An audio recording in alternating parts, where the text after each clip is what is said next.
देवेंद्र फडणवीसांना तो clear cut message होता की तुम्ही राज्याचे मुख्यमंत्री बनणार आहात. देवेंद्र फडणवीसांबाबत ही चर्चा फार होते की त्यांना आता राज्यात ठेवलं जाणार नाही. देवेंद्र फडणवीसांची त्यांच्या पक्षावर, महाराष्ट्राच्या राजकारणावर ज्या पद्धतीने कमांड आहे ती परिस्थिती बघता देवेंद्र फडणवीस आता लगेच त्यांना हलवावं असं मला काही वाटत नाही, पक्षश्रेष्ठींना वाटू शकतं. आता फडणवीसांची एक इमेज बनवण्यात आली, देवाभाऊ, नंतर देवाभाऊ नंतर आणखीन एक विशेषण जोडण्यात आलं त्याला इन्फ्रामॅन. एकनाथ शिंदेंना पुन्हा मुख्यमंत्री नाही व्हावं असं का किंवा का नाही वाटणार? तर एकनाथ शिंदेंनी आता काय केलं, शिवसेना फोडली.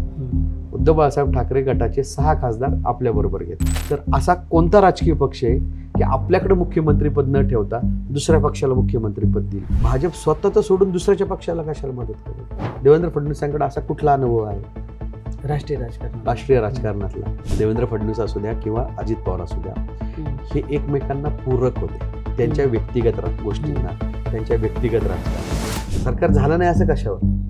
सरकार करून दाखवलं, ते सरकार टिकलं नाही हा भाग निराळा. मराठी माणूस पंतप्रधान होण्याची जी काही चर्चा आधीमध्ये येतात त्या दूरपर्यंत सध्या तरी काही कुठे दिसत नाही. मला तरी आता लगेच अशी काही परिस्थिती. 22 जुलै महाराष्ट्राचे मुख्यमंत्री देवेंद्र फडणवीस यांचा वाढदिवस.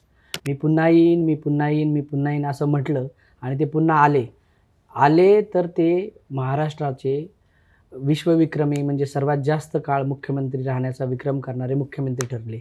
आज जर पाहायला गेलं तर मागं वळून पाहताना आणि भविष्यातही देवेंद्र फडणवीस यांचं राजकारण कसं होतं आणि ते राजकारण कसं राहील यावर चर्चा करण्यासाठी आज आपल्या न्यूजरूममध्ये खास पाहुणे आहेत. ज्येष्ठ पत्रकार प्रशांत आहेर. प्रशांत सर, तुमचं खूप खूप स्वागत. एक असं नाव आहे देवेंद्र फडणवीस की जे नाव आता घेतलं नाही तर महाराष्ट्राचं राजकारण पूर्ण होणार नाही. जी नावं आहेत त्या नावांमधलं हे एक नाव आहे. मागं वळून पाहिलं तर तुम्हाला फडणवीसांच्या राजकारणाचे असे काय पैलू दिसतात की ज्या पैलूंमुळं हे नाव आज महाराष्ट्राच्या राजकारणात या पोझिशनवर आहे? एकतर झालं की सध्या दीर्घकाळ मुख्यमंत्री राहण्याचा मान मला वाटतं सुधाकरराव नाईकांनंतर आता देवेंद्र फडणवीसांकडे आलेला आहे. सर्वाधिक दिवस म्हणून शरद पवारांच्याही कारकिर्दीला देवेंद्र फडणवीसांनी मागं टाकलं आणि देवेंद्र फडणवीस 14 ते 19ची पूर्ण टर्म आणि आत्ताची 24 पासूनची टर्म राज्याचे मुख्यमंत्री म्हणून या ठिकाणी कार्यरत आहेत. तर ओव्हरऑल देवेंद्र फडणवीसांचा जो काही राजकीय सुरुवात म्हणण्यापेक्षा जो काही राजकीय उदय आहे किंवा राज्याच्या राजकारणाच्या केंद्रस्थानी येण्याचा जो प्रवास आहे तो खऱ्या अर्थानं 2009 ते 14 या काळात सुरू झाला. ते प्रदेशाध्यक्ष बनले भारतीय जनता पक्षाचे आणि राज्याच्या राजकारणाच्या केंद्रस्थानी त्या ठिकाणी आले. आणि मग आपण बघतो की 14ला देशातच सत्तांतर झालं. नरेंद्र मोदींचा एक या ठिकाणी मोठी एक जादू चालली. देशात भाजपचं सरकार आलं आणि पर्यायाने आणि अगदीच सहजतेनं राज्यातही सत्तांतर झालं आणि भारतीय जनता पक्षाचं सरकार आलं. या काळामध्ये राज्याचं मुख्यमंत्रीपद आपल्या पदरात पाडून घेण्यात किंवा ते मिळवण्यात देवेंद्र फडणवीसांनी त्यांची जे काही कसं पणाला लागलं किंवा त्यांनी काय ज्या काही राजकीय चाली केल्या असतील, खेळल्या असतील, त्याचा परिणाम असा झाला की ते राज्याचे मुख्यमंत्री झाले आणि राज्याच्या राजकारणाच्या केंद्रस्थानी आले. ते आज तागायत गेली जवळपास 5 10 12 13 वर्ष ते राज्याच्या मुख्य केंद्रस्थानी आहेत, हे नाकारता येत नाही. पण असं म्हटलं जातं की त्यांना पहिल्यांदा जेव्हा मुख्यमंत्रीपद मिळालं तेव्हा ते अपघातानं मिळालं. तर तुमचं काय विश्लेषण त्याबाबत की अपघातानं मिळालं की इतर काही त्यांच्याही गोष्टी अशा होत्या किंवा त्यांचेही प्रयत्न असे होते? मला असं वाटत नाही की देवेंद्र फडणवीसांना मुख्यमंत्रीपद अपघाताने मिळालं.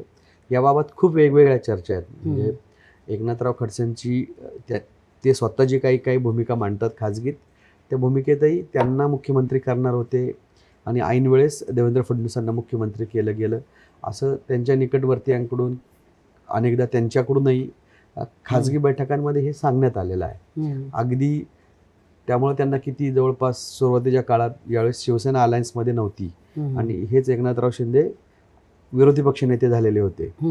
त्यावेळेस एकनाथराव खडसेंकडे जवळपास 12 खाती वेगवेगळी खडसेंकडे 12 खाती दिली गेलेली होती.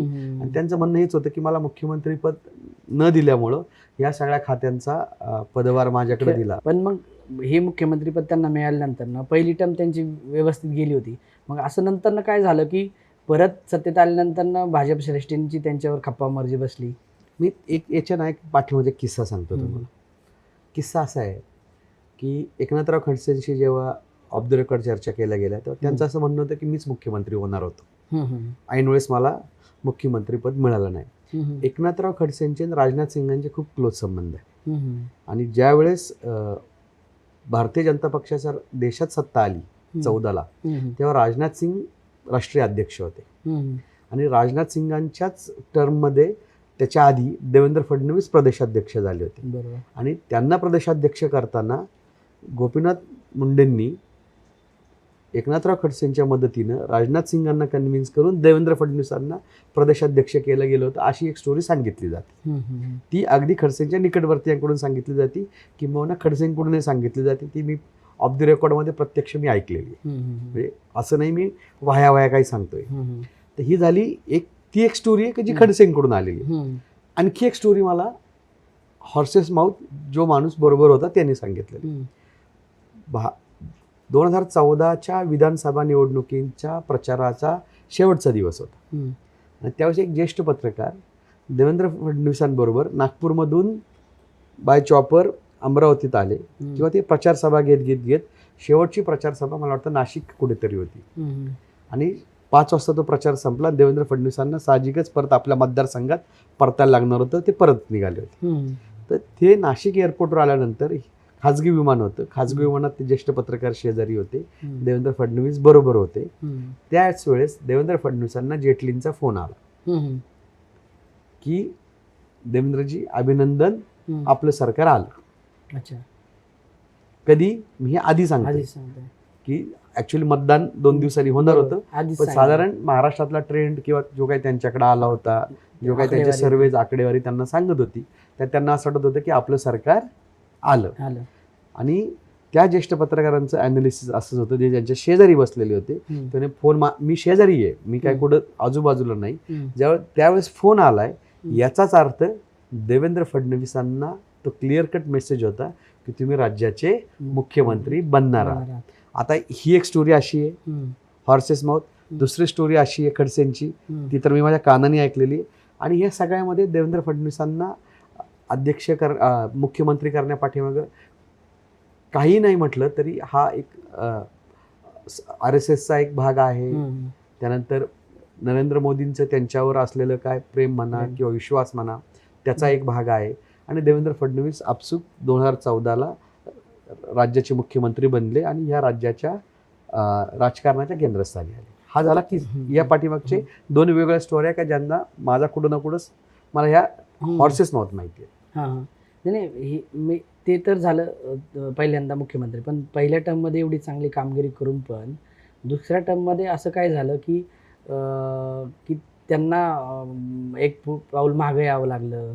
आणि ह्याला कुठेतरी असं सांगितलं जातं की भाजपचे जे पक्षश्रेष्ठी आहे त्यांची त्यांच्यावर असलेली जी काही म्हणजे काय नाराजी म्हणू किंवा काय इतर कारणं असतील.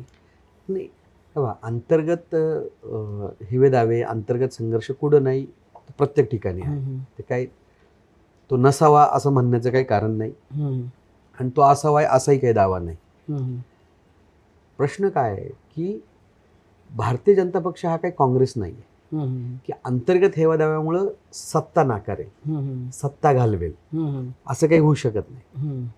म्हणजे 19ला देवेंद्र फडणवीसांनाच मुख्यमंत्री करायचं नाही या एकमेव गोष्टीसाठी त्यावेळेस भाजप बरोबर शिवसेनेबरोबर जुळून घेतलं नाही भाजपने, असं जर म्हणायचं असेल तर मला असं वाटतं की भारतीय जनता पक्ष सत्तेसाठी आपण आतापर्यंत बघत आलो ते काही करायला तयार होत.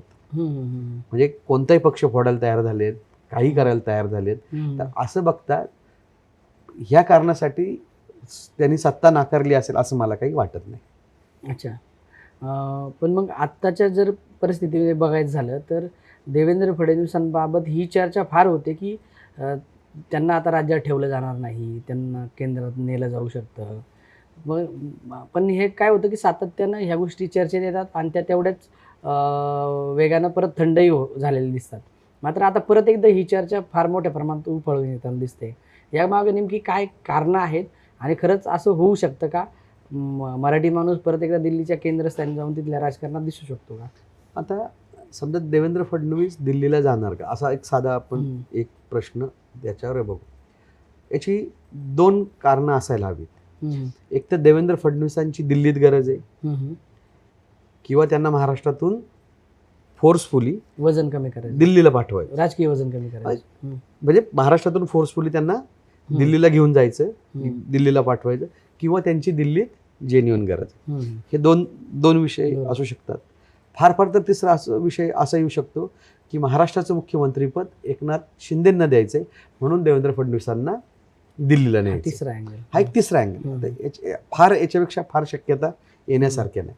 आता खरंच अशी परिस्थिती आहे का की देवेंद्र फडणवीसांची दिल्लीमध्ये गरज आहे आणि तिथे गेल्याशिवाय आता काय दिल्लीचं सरकार स्टेबल होऊ शकत नाही किंवा चालू शकत नाही, अशी काय परिस्थिती आहे का? तर नाही. दुसरी शक्यता, देवेंद्र फडणवीसांनी च्या हातून असं काही महाराष्ट्रात ब्लंडर घडलंय का की आता त्यांना आउटरेट त्यांच्यावर काहीतरी फुली मारून त्यांना दिल्लीला घेऊन जावं किंवा त्यांना बाजूला काढा, अशी काही परिस्थिती नाही. किंबहुना देवेंद्र फडणवीसांची त्यांच्या पक्षावर, महाराष्ट्राच्या राजकारणावर ज्या पद्धतीने कमांड आहे ती परिस्थिती बघता देवेंद्र फडणवीस आता लगेच त्यांना हलवावं असं मला काही वाटत नाही, पक्षश्रेष्ठींना वाटू शकते. ही मी राजकीय परिस्थिती बघू. आता तिसरा प्रश्न, एकनाथ शिंदेंना राज्याचं मुख्यमंत्रीपद करायचं असेल तर देवेंद्र फडणवीसांना दिल्लीला पाठवायचं का, असा प्रश्न येऊ शकतो. किंवा एकनाथ शिंदेंना राज्याचं मुख्यमंत्री व्हायचं आहे का, तर ह्या महाराष्ट्रातला असा कोण माणूस आहे की त्यांना राज्याचं मुख्यमंत्रीपद नाही व्हायचं? जर उद्धव ठाकरेंना महाराष्ट्रासारख्या मोठ्या राज्याच्या मुख्यमंत्रीपदाची भुरळ पडत असेल तर ते पद भोगलेले एकनाथ शिंदेंना पुन्हा मुख्यमंत्री नाही व्हावं असं का किंवा का नाही वाटणार? ऑब्व्हियसली प्रयत्न करणार. आता राहिला प्रश्न, एक भारतीय जनता पक्ष महाराष्ट्राचं मुख्यमंत्रीपद हे नॉन BJP ला देणार का? हा जर आता असा जर विचार केला तर ज्यांच्याकडं 137 आमदारांचं मॅन्डेट आहे आउट ऑफ 145, तर असा कोणता राजकीय पक्ष आहे की आपल्याकडे मुख्यमंत्रीपद न ठेवता दुसऱ्या पक्षाला मुख्यमंत्रीपद देईल? देवेंद्र फडणवीस असावे की नसावे हा आपण भाजपने केलेलं आहे ना आधी महाराष्ट्रामध्ये. त्यावेळेस त्यांना सत्ता आणायची होती, त्यावेळेस ते पक्ष फोडून आलेले होते. पण मग आता अशी काही गरज आहे का की बाबा त्यासाठी परत? हा, आता समजा आपण एक क्षणभर असं हे करू की अशी गरज निर्माण झाली का की एकनाथ शिंदेची अशी भाजपला गरज निर्माण झाली का ती गरज भागवण्यासाठी त्याच्या बार्गेनिंगमध्ये एकनाथ शिंदेंना महाराष्ट्राचं मुख्यमंत्रीपद देऊ केलं जाईल? तर एक परिस्थिती दिल्लीच्या राजकारणात अशी आहे की जे हे डिलिमिटेशनचं विधेयक आहे, जे महिला विधेयक इम्प्लिमेंट करायचं आहे की जे ज्याला मंजुरी आहे पण त्याचं इम्प्लिमेंटेशन राहिलेलं आहे, तर ते करण्यासाठी पुन्हा नव्याने एक सुधारणा विधेयक आणावं लागणार आहे. आणि त्या सुधारणा विधेयकाला 2/3 बहुमताची आवश्यकता भासणार आहे की जे एप्रिलच्या स्पेशल अधिवेशनात तो आणण्याचा प्रयत्न झाला, आणलं गेलं आणि बहुमताअभावी ते फेटाळलं गेलं. त्यावेळेस जवळपास 54 मतांचा शॉर्टफॉल भाजपला भासला आणि त्यात 528 मला वाटतं लोकसभेमध्ये त्या दिवशी खासदार उपस्थित होते. त्याच्या अगेन्स्ट जे मतदान झालं त्या 2/3 54 मतांचा साधारण शॉर्टफॉल त्या ठिकाणी भाजपकडे होता. तर मग आता काय परिस्थिती आहे? तर मग एकनाथ शिंदेंनी आत्ता काय केलं? तर एकनाथ शिंदेंनी आत्ता काय केलं? शिवसेना फोडली. उद्धव बाळासाहेब ठाकरे गटाचे 6 खासदार आपल्याबरोबर घेतले, त्यांचे 8, हे 6 असे खासदार घेतले आणि आपला एक मोठा गट त्या ठिकाणी तयार करून तो भाजपसमोर बार्गेनिंगला आणून बसवला. आता परिस्थिती काय आहे की माझ्याकडे एवढे खासदार आहेत, तर मी तुम्हाला या सगळ्या गोष्टींना मदत करतो, कारण हे बिल आणल्यानंतर 2029चं किंवा मिड टर्म पोल 2028 असू शकतात, 27 असू शकतात, जर ते झालेच तर त्यामध्ये जे डिलिमिटेशन होणार आहे, ज्या पद्धतीने मतदारसंघांची पुनर्रचना होणार आहे, त्याचा कुठंतरी अनुकूल फायदा हा भाजपला होऊ शकतो. आणि पुन्हा देशात भाजपची सत्ता येण्यासाठी जे महत्त्वाचं बिल आवश्यक आत्ता भाजपकडून मांडल्या गेलेल्या गणितामध्ये जे अपेक्षित आहे ते पूर्ण करण्यासाठी एकनाथ शिंदेची गरज निर्माण होऊ शकते किंवा झालेली आहे. तर त्या गरजेसाठी एकनाथ शिंदेंना महाराष्ट्राचं मुख्यमंत्रीपद भाजप देईल का, देऊ शकेल का, असा एक साधारण ढोबळमानाने हा एक काय म्हणतो आपण त्याला एक गणित मांडलं गेलंय. आणि त्या गणितावर ह्या चर्चावर आहे. कारण आपण दोघंही यावेळेच्या पावसाळी अधिवेशनात होतो, तर साधारण ही चर्चा सातत्याने होत होती. दोन्ही नेते आलटून पालटून दिल्लीला जाऊन आलेले होते. पण आता हे जर बघितलं की एकनाथ शिंदेंना मुख्यमंत्री व्हायचं आहे आणि देवेंद्र फडणवीस मुख्यमंत्री आहेत, ते दोघेही तेवढेच महत्वाकांक्षी आहेत त्या पदासाठीचे 100%. त्यामुळे ही समसमान फाईट आहे. दोघंही महत्वाकांक्षी आहे. फाईट समसमान आहे की नाही माहित नाही, पण एकनाथ शिंदे महत्वाकांक्षी आहेत का? आहेत. एकनाथ शिंदेंनी शिवसेना फोडून महाराष्ट्राच्या राजकारणात येऊन म्हणजे मोठा गजब करून राज्याचं मुख्यमंत्रीपद मिळवलं का 2022ला? तर ते मिळवलं, हे समोर दिसतं. परत एकदा मिळवण्याची शक्यता आहे का? शक्यता आहे की नाही माहित नाही, पण ते प्रयत्न करतायत का? तर ते प्रयत्न करताना दिसत आहेत. आता मी जसं म्हटलं की डिलिमिटेशनच्या याच्यासाठी एकनाथ शिंदेकडून खासदारांचं बार्गेनिंगमध्ये राज्याचं मुख्यमंत्रीपद मिळवण्याचा प्रयत्न होतोय का? तर होतोय. परंतु भाजप इतकंही छोटं आहे का की केवळ फक्त? पण मग ह्याला फडणवीसांना म्हणजे सपोज ठीक आहे की एकनाथ शिंदे प्रयत्न करतात मुख्यमंत्रीपद मिळवण्याचं आणि त्यांचे प्रयत्न ते जेन्युइनली करतील, बरोबर.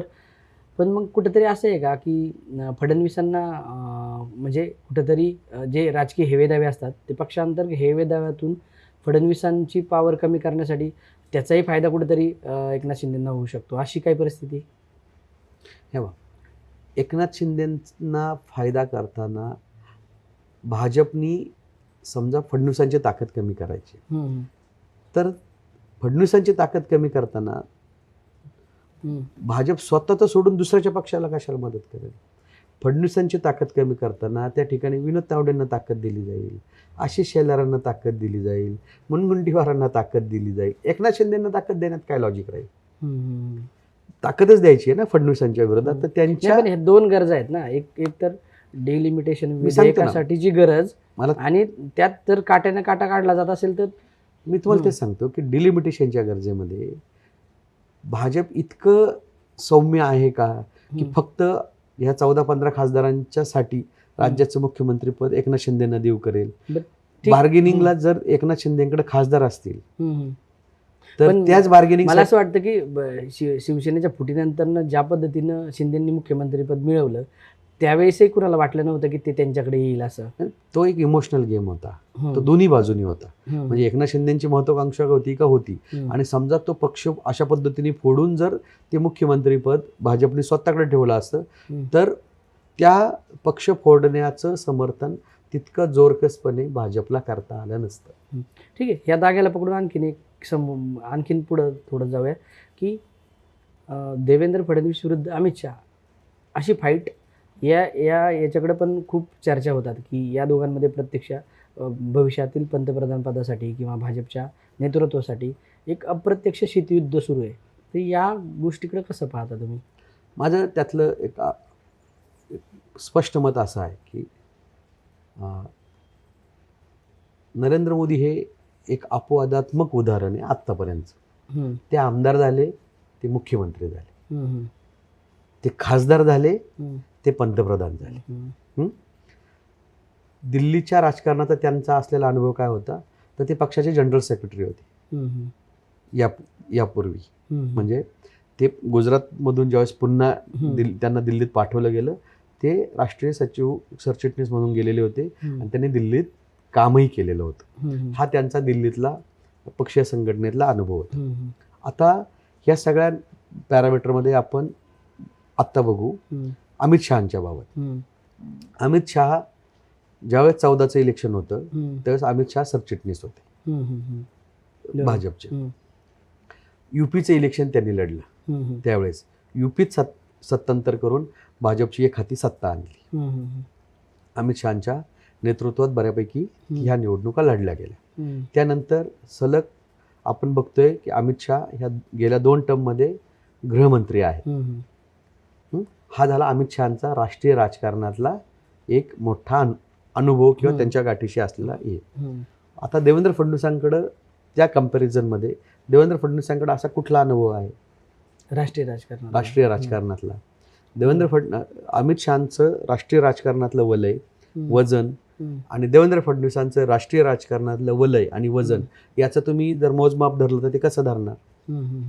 जर ह्या 2 नेत्यांना आपल्या आपल्या लिमिटेशन्स, आपल्या आपल्या मर्यादा, आपले आपले प्लस पॉईंट जर माहिती असतील तर ते अशा पद्धतीने एकमेकाला काटछाट करण्याच्या याच्यात पडतील का? असा काही संघर्ष करत बसतील का की देवेंद्र फडणवीस कुठेतरी अमित शहाना चॅलेंज करत बसतील? म्हणजे असं जनरल पारावरच्या गप्पा मारायच्या म्हणून ह्या गोष्टी आपण चर्चा करू शकतो.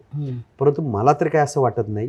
हा, एका कुटुंबात राहताना काही मतभेद असू शकतात. नाही, पण हे असं म्हणजे याच्या मागे परत थिअरी ही पण आहे की कदाचित ते तेवढ्या ताकदीचे नाहीत की तेवढे टॅकल करतील आता सध्या, बरोबर? म्हणजे तेवढं अनुभवाने नाही आहेत.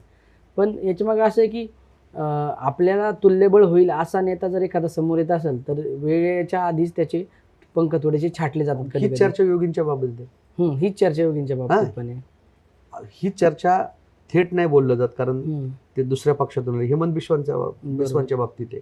आज थोडंच आहे की त्याला फक्त देवेंद्र फडणवीस हे एकमेव त्याला म्हणजे असं तुमच्या एकंदरीत विश्लेषणातून असं दिसतंय की मराठी माणूस पंतप्रधान होण्याची जी काही चर्चा आधीमध्ये येतात त्या दूरपर्यंत सध्या तरी काही कुठं दिसत नाही. मला तरी आत्ता लगेच अशी काही परिस्थिती म्हणजे समजा 29ला काय निवडणूक होतात, आत्ता काय वातावरण सुरू आहे, 29ची परिस्थिती काय राहील, डिलिमिटेशन नंतरची परिस्थिती काय राहील, कशा प्रकारे हा देश त्याला रिस्पॉन्ड करेल, भाजपची परत सत्ता येणार आहे का, येणार असेल तर नरेंद्र मोदी पंतप्रधान पद सोडणार आहेत का, आणि ते जर सोडणार असतील तर मग कोणाला संधी मिळणार आणि त्या संधी मिळण्यामध्ये देवेंद्र फडणवीसांचा कितवा नंबर असणार, अशा खूप खूप प्रवास आहे याला.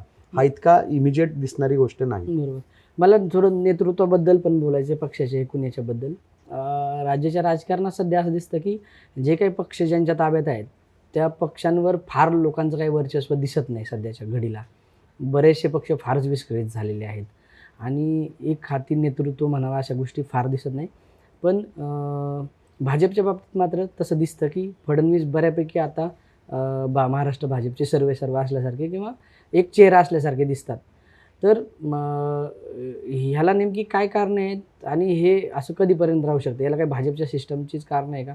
कारण भाजप कधी असा पक्ष नव्हता, पण तो आता बऱ्यापैकी एक क्षत्रिय अंमलाखाली दिसतो. जसा केंद्रात मोदींच्या नेतृत्वाखाली दिसतो तसं महाराष्ट्रातही दिसतो. तुमच्या बऱ्यापैकी आधीच्या प्रश्नांचं उत्तर ह्याच प्रश्नात. महाराष्ट्राचं मुख्यमंत्रीपद जपून ठेवायचं असेल, कायम ठेवायचं असेल तर ते करायला म्हणजे ते ठेवण्यासाठी जे जे करायला लागतं ते सगळा माणूस करतो. तो जो मुख्यमंत्री असतो तो साम दाम दंड भेद संघटना हे ते अमुक दमुक सगळं तेच देवेंद्र फडणवीस करतात. त्याचाच एक भाग की संघटना ही 100% त्यांच्या कंट्रोलमध्ये असली पाहिजे, हा त्याचाच एक भाग. पण त्याचाच एक भाग दुसरा काय आहे की त्यांच्या विश्वासू असणारी व्यक्तीच, मग ती चंद्रशेखर बावनकुळे असू द्या किंवा या ठिकाणी आत्ताचे रवींद्र चव्हाण असू द्या, तीच प्रदेशाध्यक्ष बनते संघटनेमध्ये. या प्रदेशाध्यक्षांच्या नेतृत्वाखाली जी काय खाली संघटना तयार होती तीही बऱ्यापैकी देवेंद्र फडणवीसांच्याच कंट्रोलमधली डायरेक्ट इनडायरेक्टली ती संघटना असती. प्रत्येक गोष्टीत पुण्याचा शहराध्यक्ष कोण बनवता, प्रमुख ठिकाणचे जर सोडले तर इतर ठिकाणच्या याच्यामध्ये फार हस्तक्षेप होत नसला देवेंद्र फडणवीसांकडून, तरी ह्या संघटनेमध्ये ह्या ज्या काही गोष्टी प्रमुख ठिकाणच्या ज्या गोष्टी घडतायत त्याची पूर्ण जाणीव, पूर्ण माहिती आणि परवानगी ही CMला असल्याशिवाय या ठिकाणी संघटनेतले मोठे बदल घडत नाहीत, ही वस्तुस्थिती आहे. त्याचं कारण हेच आहे की संघटनेवरही सरकार इतकंच नियंत्रण असलं पाहिजे, एकछत्री अंमल असला पाहिजे जो तुम्हाला अपेक्षित आहे. तर तो एकछत्री अंमल ठेवण्यामध्ये देवेंद्र फडणवीस यशस्वी होतात आणि तेच कारण आहे की त्यांना महाराष्ट्र सोडायचा नाही. हेच याच्यातून क्लिअर कट दिसतंय. 22 जुलै म्हटलं तर जसं देवेंद्र फडणवीस यांचा वाढदिवस आहे तसं तो स्वर्गीय अजित पवार यांचाही वाढदिवस आहे. आता जर बघितलं तर हे तसं बघायला गेलं तर राजकारणात ते दोन ध्रुव होते तसे. मात्र एक वेळ अशी आली की हे दोघं एकत्र आलेलं आपल्याला पाहायला मिळालं. आता ज्या फडणवीसांनी अजित पवारांवर एवढे टोकाचे आरोप केले त्याच पवारांना फडणवीसांना स्वतःच्या सरकारमध्ये सामावून घ्यावं लागलं, त्यांच्यासोबत राजकारण करावं लागलं. आज दादा हयात नाहीत, मात्र ह्या सगळ्या गोष्टी घडामोडी कुणाला वाटलं नव्हतं की अशा पद्धतीने घडतील. आज मागं वळून पाहताना तुम्हाला त्याच्याबद्दल काय वाटतं की ही एक राजकीय अपरिहार्यता होती का ही फडणवीसांची मुत्सद्दीगिरी होती फडणवीसांच्या अँगलनं? 2014ला जेव्हा निकाल लागले विधानसभेचे, तुम्हाला आठवत असेल की राष्ट्रवादी काँग्रेसनी बिनशर्त पाठिंबा भाजपला दिला होता सरकार करायला. आणि पाठिंबा म्हणजे आम्ही सरकारमध्ये सहभागी नाही होणार, बाहेरून, पण आमचा तुम्हाला बाहेरून पाठिंबा आहे, बिनशर्त म्हणण्यापेक्षा बाहेरून पाठिंबा आहे, अशा प्रकारची भूमिका राष्ट्रवादी काँग्रेसने घेतली होती. आणि सुरुवातीला इनिशियली भाजपने सरकार बनवलं, एकनाथ शिंदे विरोधी पक्षनेते झाले, नंतर शिवसेना भाजप एकत्र आली नॅशनल अलायन्स म्हणून, आणि पुढं युतीचं सरकार पुढं कंटिन्यू राहिलं. बरोबर. तर देवेंद्र फडणवीस आणि अजित पवार, असं समजू की 2004 असू द्या, 2009 असू द्या, दादा सातत्याने राज्याचे उपमुख्यमंत्री राहिले. सॉरी 4 आणि 9 मध्ये दादा राज्याचे उपमुख्यमंत्री राहिले. काही ना काही काम देवेंद्र फडणवीस दादांकडे घेऊन जात असतील, एखादं पत्र दिला म्हणजे पत्र घेऊन जात असतील की आमची ही 4 कामं करायची आहेत, माझ्या पक्षातल्या ह्या लोकांची कामं करायची आहेत, माझ्या मतदारसंघातली कामं करायची. तेव्हा देवेंद्र फडणवीस विरोधी पक्ष नेते नव्हते, नाही प्रदेशाध्यक्ष होते. भाजपचे एकनाथ खडसे वरती म्हणजे खाली सभेत विरोधी पक्ष नेते होते आणि परिषदेमध्ये विनोद तावडे होते. तर मी असा अनेकदा विचार करतो की ह्या दोघांची वेवलेंथ कुठून जुळायला सुरुवात झाली असेल. आणि म्हणजे अजित पवार आणि देवेंद्र फडणवीस ही वेवलेंथ कधीपासून जुळायला सुरुवात झाली असेल. तर मी तुम्हाला 14ची घटना सांगितली की राष्ट्रवादीनी बाहेरून पाठिंबा दिला होता. सुनील तटकरेंनी महापालिका निवडणुकांपूर्वी इथे पुण्यातच प्रेस कॉन्फरन्स घेतली आणि त्या प्रेस कॉन्फरन्समध्ये काय सांगितलं की आम्ही भाजपबरोबर जायची प्रोसेस ही 2016ला सुरू झाली होती. म्हणजे जी इनिशियल बोलणी सुरुवात झाली ती आमची 2016 पासून सुरू झाली.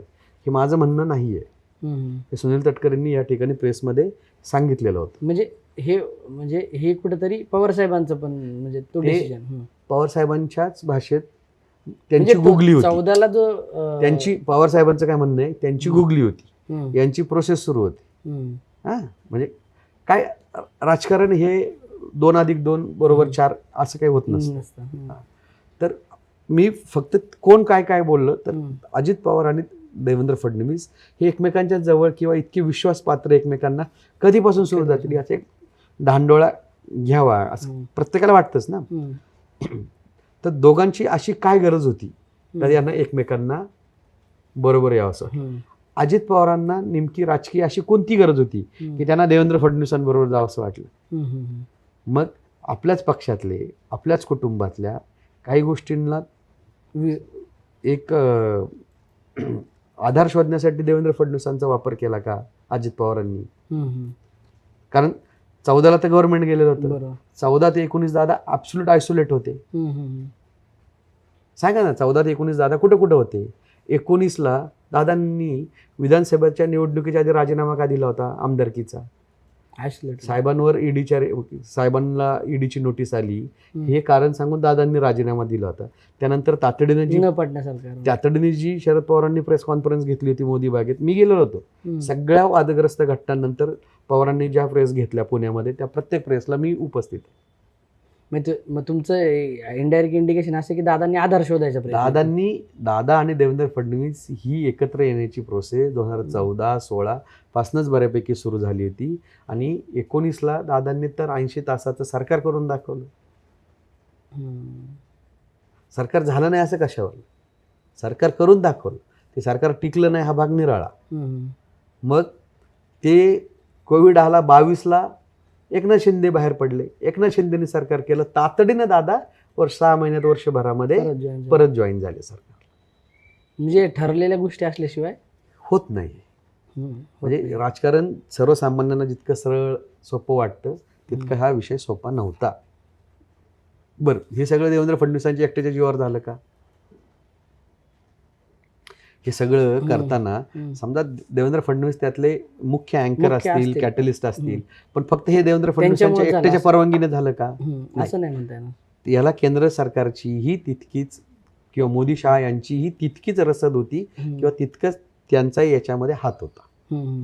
आणि हे सगळं घडत असताना मला असं वाटतं की हे दोन नेते, देवेंद्र फडणवीस असू द्या किंवा अजित पवार असू द्या, हे एकमेकांना पूरक होते. त्यांच्या व्यक्तिगत गोष्टींना, त्यांच्या व्यक्तिगत राजकारणाला हे एकमेकांना पूरक होते. देवेंद्र फडणवीसांना जो त्यांच्या पक्षातून त्यांना जो काही एक असं समजू की त्यांच्या राजकारणाला एक जो आधार पाहिजे होता तो अजित पवार होते, आणि अजित पवारांना जो एक आधार पाहिजे होता ते देवेंद्र फडणवीस होते.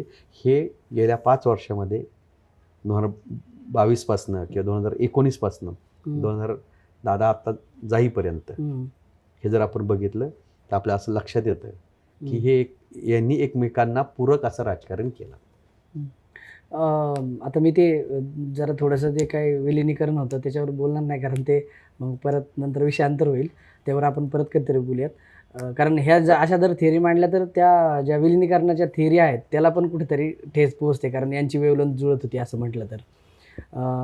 दुसरी गोष्ट अशी की तुम्ही आता म्हटले की अजित पवारांची आणि देवेंद्र फडणवीसांची वेवलेंथ जुळत होती म्हणून ते कुठेतरी एकत्र आले. त्यांची राजकारणाची अपरिहार्यता होती एकमेकांच्या. मग पवार साहेबांची सुद्धा वेवलेंथ देवेंद्र फडणवीसांची जुळताना दिसते गेल्या काही काळामध्ये जर बघितलं तर. नाही, मला नाही वाटत तसं. मग आता जी काही चर्चा चालली आहे की NDAमध्ये जाण्याची किंवा आधीमध्ये वक्तव्य येतात त्या संदर्भातली, किंवा आता परत ही चर्चा चालू आहे की जे लिमिटेशनचं जे बिल आहे ते इम्प्लिमेंट होण्यासाठी राष्ट्रवादी शरद पवार जो पक्ष आहे तो कुठेतरी NDAला सपोर्ट करण्यास तयारीत आहे. ही सगळी कशाची लक्षणं आहेत? काँग्रेसमधले एक ज्येष्ठ नेते आहेत, मी सहज त्यांच्याशी बोलताना त्यांना म्हटलं की साहेब, पवार साहेब भाजप समवेत जातील का? तर त्यांनी मला असं उत्तर दिलं, म्हणजे प्रशांत बघ म्हणे की समजा म्हणे माझ्याही राजकारणाला 50 वर्ष होऊन गेले. इतके मोठे नेते, राज्यातले रिपोर्टेड नेते, निष्कलंक चारित्र्यवान नेते. ते म्हणे की हे बघ म्हणे की मी एवढी 50 वर्ष 40-50 वर्ष राजकारण केलं आहे, राजकारणात आहे, तर लोकांची माझ्याकडे बघण्याचा एक दृष्टिकोन आहे, माझ्याबद्दलची एक प्रतिमा आहे, आणि मी तिला 100% छेद द्यायचा आणि वेगळीच काहीतरी भूमिका माझ्या आयुष्याच्या शेवटच्या टप्प्यात घ्यायची. तर ज्या वेळेस इतिहासात लोक मला आठवतील तर मी 50 वर्ष किती निष्ठेने राजकारण केलं ते नाही लक्षात राहणार. मी शेवटच्या कालखंडात, शेवटच्या काही काळामध्ये मी नेमकी काय माती खाल्ली किंवा मी काय नेमकी एकदम उलटी भूमिका घेतली हेच लोक लक्षात ठेवतील. मला असं वाटतं की पवार साहेब त्यांच्या उत्तराधार ते काही असे काही करतील असं मला वाटत. थोडं विषयांतर होईल पण मला वाटतं विचारावं तुम्हाला हे. मग शरद पवार सोडून पवारांचे राष्ट्रवादी, जे अजित पवारने 2019ला ते सोल्युशन दिलेच होतं ना. पवारांनी सक्रिय राजकारण. माझा मग अशी प्रश्न चुकला की पवारांची देवेंद्र फडणवीसांची वेवलेंथ जुळते असं म्हणण्यापेक्षा त्यांच्या पक्षाची भाजपसोबत वेवलेंथ 100%. त्यांचा पक्ष हा भाजपशी नाही, सत्तेची वेवलेंथ जुळते. अच्छा, सत्तेशी वेवलेंथ जुळते. मला वाटतं की आपण परत आपल्या मूळ देवेंद्र फडणवीस विषयावर येऊयात. हे झालं फडणवीसांचं आत्तापर्यंतचं राजकारण. आता फडणवीसांची एक इमेज बनवण्यात आली देवाभाऊ, नंतर आणखीन एक विशेषण जोडण्यात आलं त्याला इन्फ्रामॅन. तर आता देवाभाऊ हा शब्द तर प्रचंड प्रमाणात रुळलेला बघतोय. इन्फ्रामॅन ही ओळख पण बनवण्यात आली. तुम्ही भविष्यातील त्यांच्या राजकारणाकडे कसं पाहता की काय अंतिम ध्येय असेल? नाही, एक आपण एक अगदी निष्पक्षपणे एक गोष्ट बघ, शेवटी दिल्लीच्या राजकारण अल्टिमेट साध्य काय आहे ह्या राजकारणाचं, तर देशाचं सर्वोच्च स्थान आपल्याला मिळणं किंवा देशाच्या पॉवर पॉलिटिक्समध्ये आपलं वजन सर्वाधिक असणं. आपलं म्हणजे मी महाराष्ट्र म्हणून बोलतो. मग असं जर म्हटलं तर फडणवीस आता दिल्लीला जाणार नाही असं म्हटलं, मग फडणवीस दिल्लीला जाणार कधी आणि जाणार का? तशी परिस्थिती येईल का? तेच म्हटलं की कोणाच्या राजकारणाचा अल्टिमेट हेतू काय आहे. जे दीर्घकाळ राज्याचं मुख्यमंत्रीपद राहिलेलं आहे. आपल्याकडे बघितलं तर सुशीलकुमार शिंदे दिल्लीला गेले, नारायण राणे दिल्लीला गेले, विलासराव देशमुख दिल्लीला गेले, शरद पवार दिल्लीला गेले, देवेंद्र फडणवीस पण दिल्लीला जातील. तर दिल्लीला कधी जातील?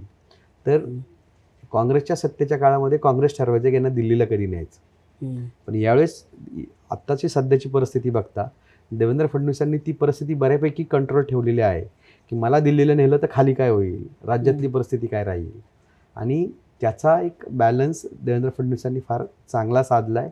आणि दिल्लीला जायच्या टर्म्स कंडिशन्स किंवा ती वेळ ही त्यांनी त्यांच्या हातात आत्ता जास्त दिसते असं मला वाटतं. महाराष्ट्राच्या दृष्टीने जर याचा विचार केला, फडणवीसांच्या किंवा भाजपच्या राजकारणाच्या दृष्टीने हा विषय होऊ शकतो. पण महाराष्ट्राच्या राजकारणाच्या दृष्टीने जर याचा विचार केला तर आज दिल्लीच्या राजकारणात आपला दबदबा असणारे महाराष्ट्रातले असे किती नेते आहेत. प्रामुख्याने पहिलं नाव शरद पवारांचं येतं. त्याच्या खालोखाल ते नाव विद्यमान नेत्यांमध्ये नितीन गडकरींचं येतं. त्या खालोखाल आत्ता ते नाव देवेंद्र फडणवीसांचं येतं की दिल्लीच्या राजकारणात दबदबा असलेले नेते कोण. त्या खालोखाल मग आपण विनोद तावडेंचं नाव घेऊ शकू, एकनाथ शिंदेचं नाव घेऊ शकू. बरोबर. पण हीच जर 4-5 मंडळी जर सोडली तर दिल्लीच्या राजकारणामध्ये आपला दबदबा असणारे सक्रिय नेते फारसे आपल्याकडे नाही आहेत. बरोबर. त्यातही आता शरद पवारांचं वय, शरद पवारांची एकूण परिस्थिती बघता दीर्घकाळ ते राजकारणात किती सक्रिय राहतील किंवा किती गोष्टी करतील अशी परिस्थिती कमी आहे. ओव्हरऑल भाजपचं राजकारण बघता नितीन गडकरींना किती स्पेस मिळेल याबाबतही खूप शंका उपस्थित होत आहे. मग आता राहिल्यापैकी देवेंद्र फडणवीस, विनोद तावडे आणि एकनाथ शिंदे हीच नावं प्रकर्षाने या ठिकाणी राहत आहेत. बरोबर. आणि हा माझा एक ढोबळ हे आहे की म्हणजे मला जे असं वाटतं की आज दिल्लीच्या राजकारणामध्ये महाराष्ट्रातला बऱ्यापैकी सक्रिय नेता आणि ताकदवान नेता हे नितीन गडकरी आहेत. आणि कदाचित आता सगळेजण नितीन गडकरींना पंतप्रधान पदाचा चेहरा म्हणून कोणी बघत नाही. परंतु भाजपच्या माहित नाही 29ला, 28ला, 27ला काय परिस्थिती निर्माण होईल. तर त्या सिच्युएशनमध्ये नितीन गडकरी हा पंतप्रधान पदाचा चेहरा चांगल्या प्रकारे होऊ शकतो हे दिल्लीतल्या नेत्यांना नीट कळतं. आणि नितीन गडकरींवर गेली काही काळात सातत्याने होणारे जे काही हल्ले आहेत त्याच्या पाठीमागे कुठंतरी हा एक सक्षम नेतृत्वाचं, महाराष्ट्रातल्या सक्षम नेतृत्वाचा जो एक भाग आहे त्याला कुठंतरी डॅमेज करणं आहे का अशी एक साधारण शंका माझ्या मनात सातत्याने येते. म्हणजे देवेंद्र फडणवीस राज्याचे पंतप्रधान, देशाचे पंतप्रधान होतील का याहीपेक्षा मला नितीन गडकरींची शक्यता अधिक वाटते. कारण सध्याच्या राजकारणामध्ये, दिल्लीच्या राजकारणामध्ये बऱ्यापैकी अनुभव असलेला हा नेता आहे. आणि ज्याला राज्याच्या सत्ता म्हणजे भाजप तर झालंच पण विरोधकांचाही ज्याला बऱ्यापैकी पाठिंबा असू शकतो किंवा त्यांच्या बाबत सॉफ्ट कॉर्नर आहे. अशा केसमध्ये हेही देवेंद्र फडणवीसांना समजत असावं असं मला वाटतं.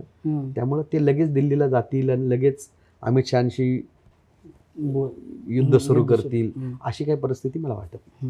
मला आधी तुम्हाला हा प्रश्न विचारायचा की त्यांनी इम्फ्रामॅन ही ओळख बनवली, आता देवाभाऊ बनवली, त्याच्यानंतर इम्फ्रामॅन बनवली.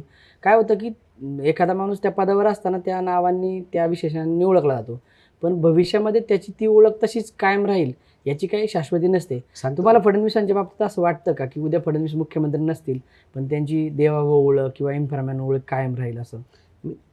मला तेच हे म्हणायचं असं आहे की अल्टिमेटली साध्य काय आहे राजकारणातलं.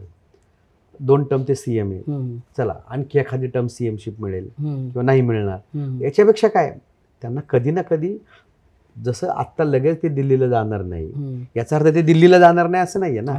पाऊल कधी उचलायचंय, कोणती योग्य वेळ आहे हा प्रश्न आहे. आता एक इमेज बनवणं हा तर राजकारणाची अपरिहार्यता आहे. अशीच इमेज चंद्रबाबू नायडूंची पण होती. तो एक hitech chief minister. Chandrababu Naidu एक काळचे या देशातले पॉप्युलर चीफ मिनिस्टर होते. तर ती अशा प्रकारची इमेज मेकिंग म्हणा किंवा अशा प्रकारचं प्रोजेक्शन म्हणा हे त्या काळात होतच, होत नाही अशातला काही भाग नाही. जसं गुजरातमध्ये मोदींनी केलं.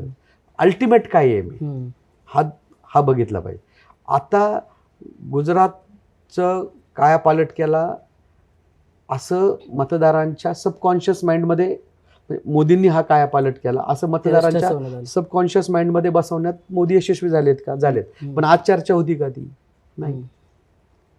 ते सबकॉन्शियस माइंडमध्येच आहे. तसंच समजा उद्या मिसिंग लिंक मधून तुम्ही गेला, तुमच्या सबकॉन्शियस माइंडमध्ये हे येणार की हे फडणवीस शिंदेच्या काळात झालेलं आहे. जसं आपण एक्सप्रेसवे वरून गेलो की आपल्या सबकॉन्शियस माइंडमध्ये येतं की हे गडकरींच्या काळात झालेलं आहे. उद्या सिलिंकवरनं गेलं तर आपल्या हे सबकॉन्शियस माइंडमध्ये लगेच येत नाही की हे काँग्रेसने केले. बरोबर.